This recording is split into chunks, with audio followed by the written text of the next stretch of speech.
அன்புறவுகளுக்கு வணக்கம். தமிழகத்தில் சட்டப்பேரவை தேர்தலுக்கான வாக்குப்பதிவு ஏப்ரல் 23ஆம் தேதி நடக்க இருக்கிறது. கண்டிப்பாக நாம் அனைவரும் வாக்களிப்போம். வாக்களிப்பது நம்மளுடைய கடமையும் உரிமையும். இந்த காணொலியில் விருதுநகர் மாவட்டத்தில் வரக்கூடிய ஸ்ரீவில்லிபுத்தூர் சட்டமன்ற தொகுதியை பற்றி தான் பார்க்க போகிறோம். அங்கே யார் யார் வேட்பாளராக இருக்கிறாங்க, அங்கே யாருக்கான வெற்றி வாய்ப்பு இருக்குது, அங்கே யாருக்கான களமாக இருக்குது அப்படின்றத குறித்து தான் பேச போகிறோம். ஸ்ரீவில்லிபுத்தூர் அப்படின்னு சொன்னாலே நம்மளுக்கு ஆண்டாள் கோயில் தான் ஞாபகம் வரும். அதே போல் இப்போ தமிழ்நாட்டினுடைய லட்சணை இருக்கு இல்லையா, அதில் வரக்கூடிய அந்த சிம்பிள், அந்த கோபுரம் ஸ்ரீவில்லிபுத்தூர் கோயிலினுடையது தான். அதே போல் ஸ்ரீவில்லிபுத்தூர் நம்பாழ்வார் அவர்கள் பிறந்த ஊர். ஸ்ரீவில்லிபுத்தூர் பால்கோவாவுக்கு ரொம்ப ஃபேமஸான ஊர் ஸ்ரீவில்லிபுத்தூர். இங்கே யார் யார் வேட்பாளராக இருக்கிறாங்க அப்படின்னு பார்த்தீங்க அப்படின்னா, திமுக கூட்டணியில் கம்யூனிஸ்ட் கட்சிக்கு இந்த தொகுதி ஒதுக்கப்பட்டிருக்கு. இந்திய கம்யூனிஸ்ட் கட்சியின் சார்பில் மகாலிங்கம் அவர்கள் போட்டியிடுகிறார். அதிமுக கூட்டணியில் அதிமுக தான் போட்டியிடுறாங்க. 2016 to 21 எம்எல்ஏவாக இருந்த சந்திரபிரபா அவர்கள் மீண்டும் போட்டியிடுகிறார். நாம் தமிழர் கட்சியின் சார்பில் கரிகால பாண்டியன், தமிழக வெற்றி கழகத்தின் சார்பில் கார்த்திக். ஸ்ரீவில்லிபுத்தூரை பொறுத்த வரைக்கும் 4 முனை போட்டி இல்லை, 6 முனை போட்டி அப்படின்னு சொல்லலாம்.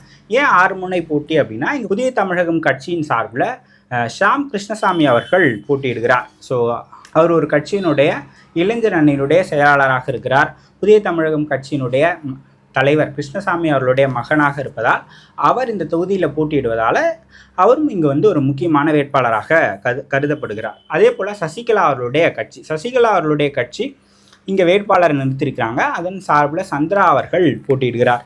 ஸோ இங்கே களம் ஸ்ரீவில்லிபுத்தூரை பொறுத்த வரைக்கும் 6 முனைகளாக வாக்குகள் பிரியும் அப்படின்னு கணிக்கப்படுகிறது.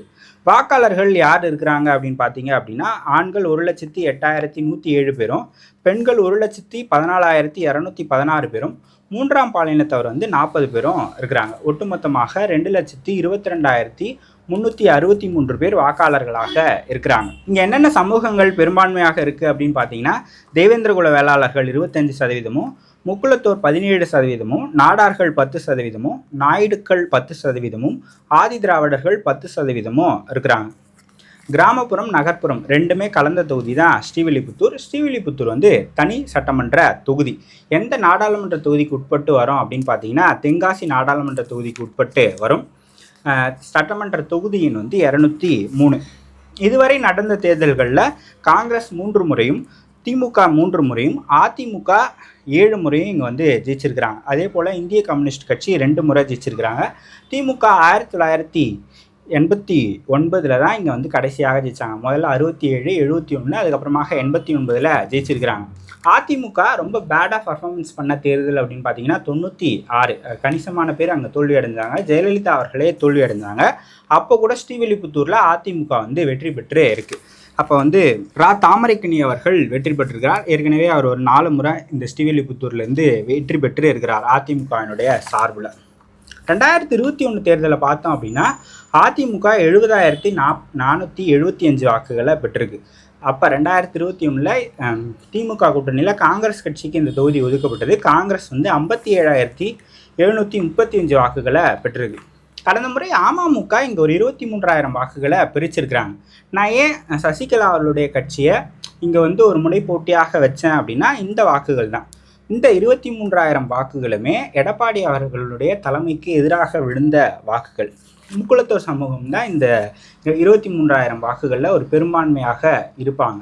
ஸோ இப்போ எடப்பாடி அவர்களோடு தினகரன் சேர்ந்திருந்தாலும் கூட சசிகலா அவர்கள் நிறுத்துகிற வேட்பாளர் ஒரு கணிசமான வாக்குகளை பெறுவதற்கான வாய்ப்புகள் இருக்குது அப்படின்னு நான் நினைக்கிறேன். ஸோ அதனால தான் அவங்களை 6வது முனையாக நான் கொண்டு வந்திருக்கேன்.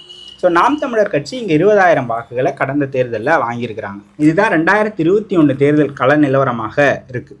திமுக கூட்டணியில் இந்திய கம்யூனிஸ்ட் கட்சி போட்டியிடுறாங்க. அதனுடைய வேட்பாளராக மகாலிங்கம் அவர்கள் அறிவிக்கப்பட்டிருக்கிறார். இந்திய கம்யூனிஸ்ட் கட்சி ஏற்கனவே இந்த தொகுதியில் 2 முறை ஜெயிச்சிருக்கிறாங்க, 2006, 2011. ஸோ மகாலிங்கம் அவர்கள் போட்டியிடுகிறார்.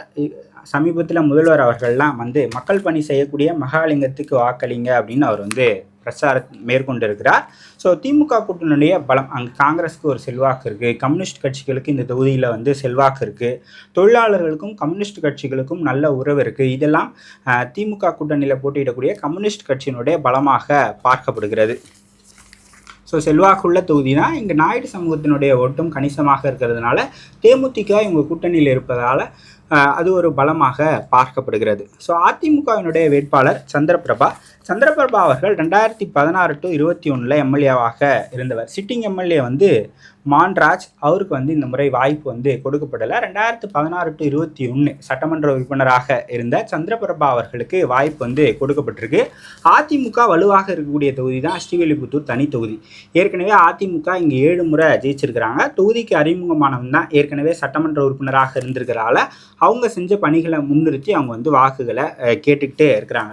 ஸோ அதிமுக ஏற்கனவே பலமாக இருப்பது இவங்களுக்கு ஒரு கூடுதல் அட்வான்டேஜாக இருக்கும் அப்படின்னு சொல்லப்படுது. நாம் தமிழர் கட்சியின் சார்பில் கரிகால பாண்டியன் அவர்கள் போட்டியிடுகிறார். கரிகால பாண்டியன் ஏற்கனவே நாம் தமிழர் கட்சியின் சார்பில் 2016 இங்கே போட்டிட்டு இருந்தார். கடந்த முறை வேறு வேட்பாளர் போட்டியிட்டார். இப்போ 2026 மீண்டும் கரிகால பாண்டியன் அவர்களே போட்டியிடுகிறார். நான் ஏற்கனவே குறிப்பிட்ட மாதிரி நாம் தமிழர் கட்சி இங்கே 20,000 வாக்குகளை பெற்றிருக்கு. தென் மாவட்டங்களில் குறிப்பாக தனி தொகுதிகளெல்லாம் நாம் தமிழர் கட்சியினுடைய வளர்ச்சி அதிகமாக இருக்குது. ஸோ இந்த தொகுதியிலையும் ஒரு 30,000 to 35,000 வாக்குகளை வரை நாம் தமிழர் கட்சி எடுக்கக்கூடும் அப்படின்னு கணிக்கப்படுது. அதே போல் தமிழக வெற்றி கழகத்தை பார்த்தீங்க அப்படின்னா கார்த்திக் அவர்கள் வேட்பாளராக இருக்கிறார். தமிழக வெற்றி கழகத்தை பொறுத்த வரைக்கும் அங்கே விஜய் அவர்கள் தான் ஒரு முகமாக இருக்கிறார். ஸோ விஜயனுடைய ஓட்டு, விஜயனுடைய பெயர், விஜயனுடைய பிம்பம், அவருக்கான ஒரு வாக்கு வங்கி இருக்குது. அது தொகுதிக்கு தொகுதி மாறுபடலாம். இந்த தொகுதியில் ஆவரேஜாக நீங்கள் தமிழ்நாடு ஆவரேஜ் அப்படின்னு பார்த்தீங்கன்னா 10% to 15% வரை எடுக்கப்படலாம் அப்படின்னு எல்லாரும் கணிக்கிறாங்க. நான் ஒரு 12% வரைக்கும் அவர் எடுப்பார் அப்படின்னு நான் நினைக்கிறேன். அதே போல் புதிய தமிழகம் கட்சி அதிமுகவோட கூட்டணி பேச்சுவார்த்தையில் இருந்தாங்க. அந்த கூட்டணி பேச்சுவார்த்தையில் உடன்பாடு எட்டப்படலை. அதனால் நாங்கள் வலுவாக இருக்கக்கூடிய 70 to 80 தொகுதிகள் வரைக்கும் நாங்கள் போட்டியிடுவோம். நாங்கள் போட்டியிடாத தொகுதிகளில் அதிமுகவுக்கு ஆதரவு இல்லை அப்படின்ற நிலைப்பாடை எடுத்துட்டாங்க. ஸோ புதிய தமிழகம் கட்சியினுடைய தலைவர் கிருஷ்ணசாமி அவர்களுடைய மகன் ஷியாம் கிருஷ்ணசாமி அவர்கள் டாக்டர், அவர் 2 தொகுதியில் போட்டிடுறார். திருநெல்வேலி ஒன்று, அதுக்கப்புறமாக ஸ்ரீவில்லிபுத்தூர். ஸோ ஒரு கட்சியினுடைய தலைவர் அவருடைய மகன் ஸ்ரீவில்லிபுத்தூர் தொகுதியில் போட்டியிடுவதால் இது ஒரு ஸ்டார் தொகுதி அந்தஸ்தை பெற்றிருக்கு. ஏற்கனவே அவர் அங்கே கடந்த ஓராண்டாக களப்பணியை செஞ்சிட்டு இருக்கிறாரு. ஒரு யங்ஸ்டரு, டாக்டரு, படித்தவர், அந்த பேர் இருக்குது. இங்கே தேவேந்திர குல வேளாளருக்கு கணிசமான வாக்கு வங்கி இருக்குது. ஸோ இதெல்லாம் அவங்களுக்கு அட்வான்டேஜாக இருக்கும். ஏற்கனவே கடந்த 2021 தேர்தலையும் அவங்க தனித்து தான் போட்டிட்டு இருந்தாங்க. அப்போ ஒரு பெரிய இம்பேக்டை ஏற்படுத்தலை. ஆனால் இந்த முறை இம்பேக்ட் பண்ணலாம் அப்படின்னு நான் நினைக்கிறேன். எல்லா தொகுதியிலையும் பண்ண முடியலனாலும் ஒரு சில தொகுதிகளில் பண்ணலாம். அவர் ஒட்டப்பிடாரத்தில் நிற்கிறாரு கிருஷ்ணசாமி அவர்கள். அவருடைய மகன் இங்கே ஸ்ரீவில்லிபுத்தூரில் நிற்கிறார். அவரை விட ஸ்ரீவில்லிபுத்தூரில் நிற்கக்கூடிய அவருடைய மகன் ஒரு இம்பேக்டை ஏற்படுத்துவார் அப்படின்னு நான் நினைக்கிறேன். அதே போல் சசிகலா அவர்களுடைய கட்சியின் சார்பில் எக்ஸ்எம்எல்ஏ சந்திரா அவர்கள் போட்டியிடுகிறார்.